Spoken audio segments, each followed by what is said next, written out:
ठंड में अमीर और गरीब की रजाई। अरे भैया, ये कैसी कैसी रजाइयाँ दिखा रहे हो? थोड़ी अच्छी और मुलायम रजाई दिखाइए। मैडम जी ये देखिए, ये हमारे यहाँ की सबसे अच्छी रजाइयाँ हैं।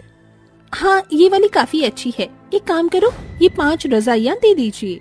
मम्मी आप ये इतनी सारी रजाइयाँ क्यों ले रही हो? हमारे पास तो ऑलरेडी रजाई है ना। रोहन बेटा, ठंड का मौसम शुरू हो गया है, इसलिए मैं इतनी सारी रजाइयाँ ले रही हूँ, ताकि जब एक रजाई को ओढ़कर हम लोग बोर हो जाएं, तो हम न्यू रजाई ओढ़ लें। निमी की बात सुन निमी के घर में काम कर रही नौकरानी शालू सोचती है, ये अमीर लोगों की भी जिंदगी कितनी अच्छी होती है। इनके पास इतनी सारी रजाई होती हैं और एक हम गरीब हैं जो फटी पुरानी इकलौती रजाई में न जाने कितनी सर्दियों का मौसम गुजार लेते हैं। शालू मन ही मन अपनी गरीबी के बारे में सोचती है और सारे काम खत्म कर अपने घर जाती है, जहाँ वो देखती है कि उसके दोनों बच्चे ठंड में कपकपाते हुए रो रहे हैं। क्या हुआ बच्चों, तुम रो क्यों रहे हो? माँ, अपनी धूप में फटी हुई रजाई रखी थी ना, आपके जाने के बाद अचानक बारिश हो गई और सारी की सारी रजाई भीग के खराब हो गई। अब हम लोग क्या ओढ़ेंगे?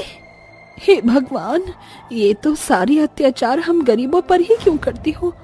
ठंड में ये फटी हुई रजाई ही हमारा इकलौता सहारा थी। अब मेरे बच्चों का क्या होगा? इनके पास तो गर्म कपड़े भी नहीं है। शालू, भगवान को कोसने से क्या होगा? इन सब का कारण तो मैं हूँ। अगर मैं ठीक होता तो आज तुम्हें और बच्चों को इतना दुख दर्द नहीं देखना पड़ता। शालू का पति अमर का आधा शरीर पैरालाइज होता है, जिसके चलते वो कुछ काम नहीं कर सकता था, जिसकी वजह से शालू को ही नौकरानी का काम करके अपने घर का गुजारा चलाना पड़ता था। बच्चों, तुम यहीं बैठो, मैं कहीं न कहीं से कुछ इंतजाम करती हूँ। इतना कहकर शालू बाहर मंडी की तरफ निकल जाती है, जहाँ वो देखती है कि काफी सारे सब्जी वाले बैठे हैं, जिनके पास बहुत सारे बोरे रखे हुए हैं। भाई साहब, ये सब्जी का बोरा कितने रुपए का है? अरे यह तो हमारे किसी भी काम का नहीं है। अगर आपको इसकी जरूरत है तो आप इसे ले सकती हैं। शालू सब्जी वाले से बोरे ले आती है और उन्हें आपस में सिलकर उनकी एक चादर बना देती है और अपने बच्चों और पति को उड़ा देती है। माँ, ये तो बहुत चुभ रहा है। हाँ बच्चों, लेकिन अब इस सर्दी से बचने का यही हमारे पास इकलौता सहारा है। ऐसे ही दिन गुजरते हैं और दिन गुजरने के साथ साथ ठंडी का मौसम भी बढ़ता रहता है। अरे ओ महारानी, अभी तक तेरे कपड़े धुले क्या? मालकिन, पानी बहुत ज्यादा ठंडा है। ठंडे पानी में काम करने की वजह से मेरे हाथ पूरी तरह सूज गए हैं। क्या मैं थोड़ा गर्म पानी कर लूं? ओहो, अब इस नौकरानी को कपड़े धोने के लिए गर्म पानी चाहिए। गीजर का जो बिल आएगा उसे कौन भरेगा? तेरा बाप। चुपचाप से ठंडे पानी में कपड़े धो। अगर ज्यादा चपर चपर की ना तो इस महीने की तनख्वाह तुझे अगले महीने दूंगी।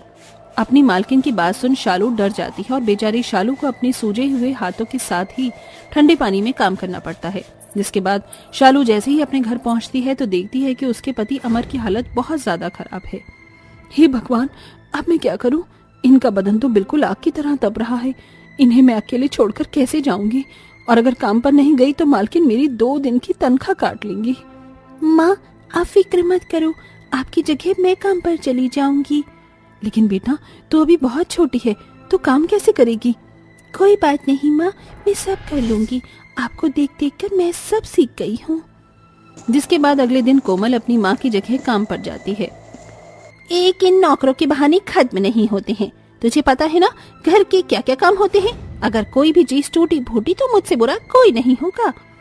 आप फिक्र मत करिए, माँ ने मुझे सब कुछ बता दिया है, आपका कुछ भी नुकसान नहीं होगा। इतना कहकर 6 साल की कोमल घर के सारी काम करने लगती है। तभी कोमल देखती है, प्रिया, ये वाली रजाई कितनी ज्यादा गर्म है ना। अब से मैं यही रजाई ओढ़ूंगा। इस रजाई में ये मूंगफली, गजक और लड्डू खाने में कितना ज्यादा मजा आ रहा है ना।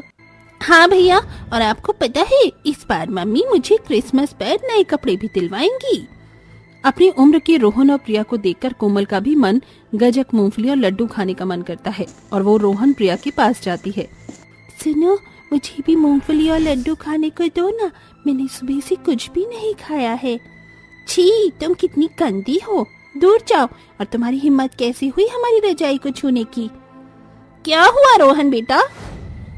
माँ देखो ना, ये हमसे हमारे खाने की चीज मांग रही है और हमारी रजाई को भी छू रही है।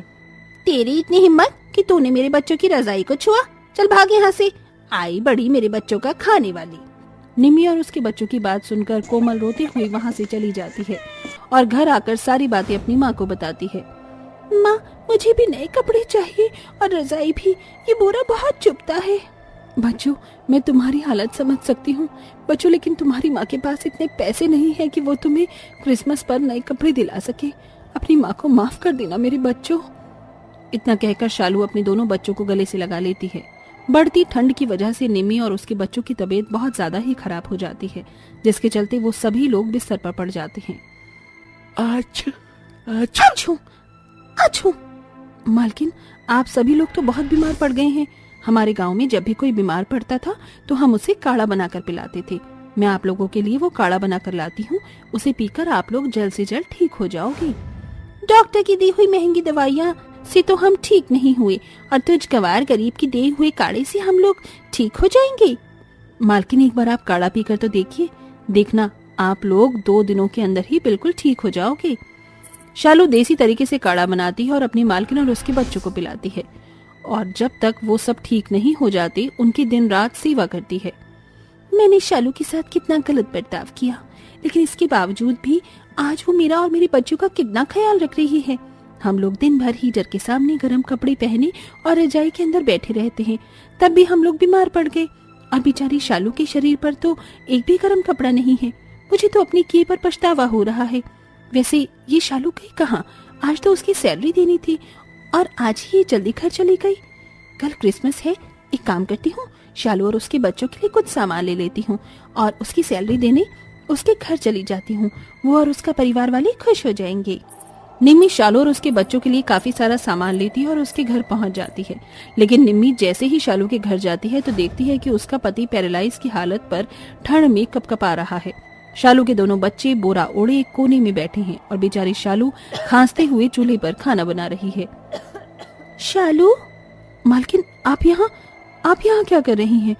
तुम्हारे परिवार वालों की ऐसी हालत है, तुम्हारा पति ठंड में कांप रहा है, तुम्हारे बच्चों ने बोरे ओढ़ रखे हैं, तुम इतनी ठंड में गरीबी में कैसे रह रही हो? ये तो हम गरीबों की किस्मत में लिखा है। खैर छोड़िए, आप यहाँ बैठिए, मैं आपके लिए चाय बना कर लाती हूँ। शालू, मैं तुम्हारे और तुम्हारे बच्चों के लिए ये गर्म कपड़े और ये रजाई लेकर आई हूँ। कल क्रिसमस है ना, तो मैंने सोचा इससे अच्छा तोहफा क्या ही होगा।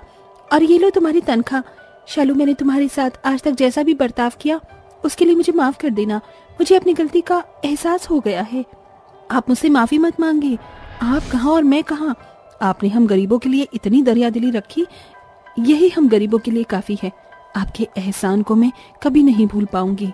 शालू की बात सुन निम्मी शालू को गले से लगा लेती है, जिसके बाद निम्मी शालू की सैलरी और बढ़ा देती है, जिससे शालू की फाइनेंशियल कंडीशन ठीक होने लगती है।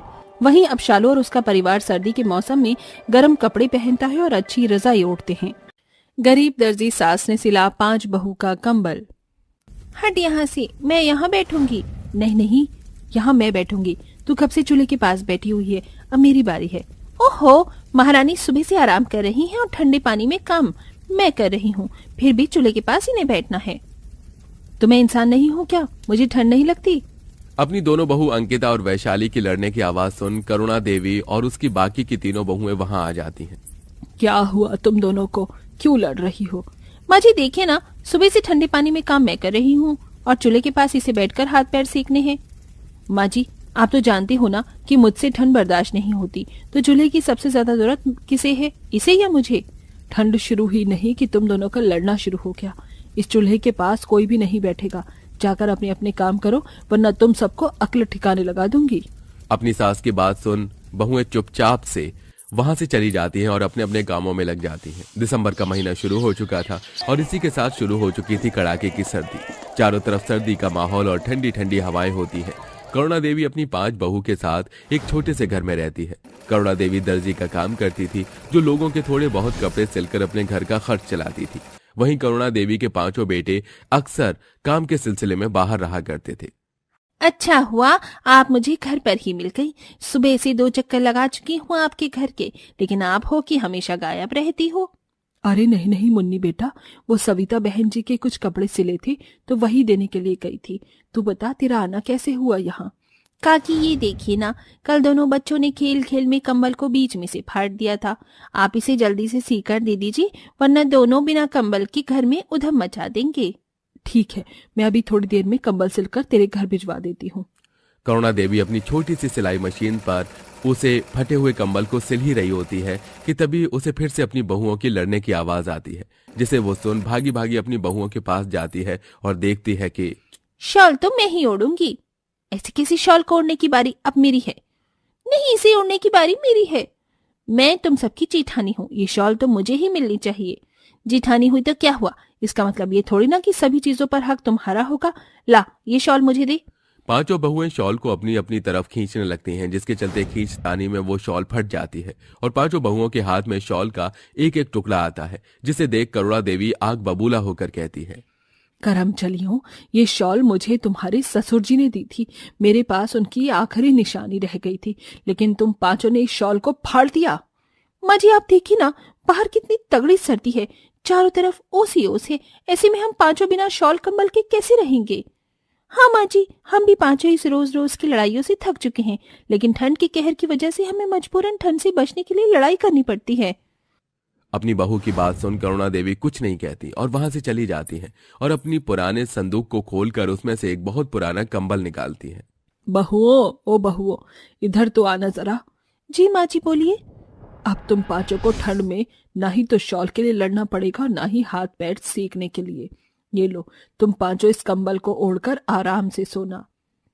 आखिरकार इस सर्दी से राहत तो मिली। दिन से रात होती है और पांचों बहुएं कंबल ओढ़कर सो जाती हैं, लेकिन कंबल की जगह जगह से फटने की वजह से हवा कंबल से आसानी से अंदर बाहर हो रही थी, जिसके चलते इस कंबल में से तो आसानी से हवा अंदर बाहर हो रही है। मेरे पैर तो बर्फ की तरह ठंडे हो रहे हैं। अरे वैशाली, थोड़ी कंबल दो ना इधर। पूरी कंबल तो तुमने अपनी तरफ ही कर ली है। अरे मैंने नहीं, संकिता ने सारी कंबल अपनी तरफ ले रखी है, देखो जरा। अरे मैं तो बिल्कुल बिना कंबल की सो रही हूँ। रात में भी तुम लोगों को चैन नहीं है, इतनी मुश्किल से नींद लगी थी। क्या हुआ तुम लोगों को? देखिए ना माँ जी, इन लोगों ने सारी की सारी कंबल ले ली है। एक तो कंबल फटी हुई है, ऊपर से ढंग से ओढ़ने को भी नहीं मिल रही है। कंबल हमने नहीं बल्कि संकिता ने ले ली है। और नहीं तो क्या करूं, एक तो इतना छोटा कंबल ऊपर से फटा हुआ है, ऐसे में हम लोग कैसे सोएंगे। करुणा देवी अपनी बहुओं की बातों को सुनकर कुछ नहीं कहती और सुबह होते ही उस पुरानी फटी कंबल को लेकर सिलने लगती है। कंबल सिलने के बाद कंबल के अंदर से हवा आनी जानी तो बंद हो जाती है, लेकिन पांचों बहुओं को एक ही कंबल में सोने में काफी परेशानी आती है, जिससे उन पांचों में हमेशा कंबल के लिए अनबन बनी रहती है। रात में तो पूरा का पूरा कंबल लेकर सो जाती है, ऊपर से दिन में भी इसके हाथों से कंबल नहीं छूटती। अगर इतना ही कंबल ओढ़ने का शौक है ना, तो अपने मायके से मंगवा ले। एक तो एक कंबल है, ऊपर से तुम चारों के साथ इसे बांटना पड़ता है। ऐसी कंबल के लिए रोज रोज लड़ने से अच्छा है कि हम लोग बिना कंबल के ही सो जाए। दूर खड़ी करुणा देवी अपनी बहू की ऐसी बातें सुन और उन्हें ठंड में ऐसे तड़पता देख करुणा देवी की आंखों में आंसू आ जाते हैं।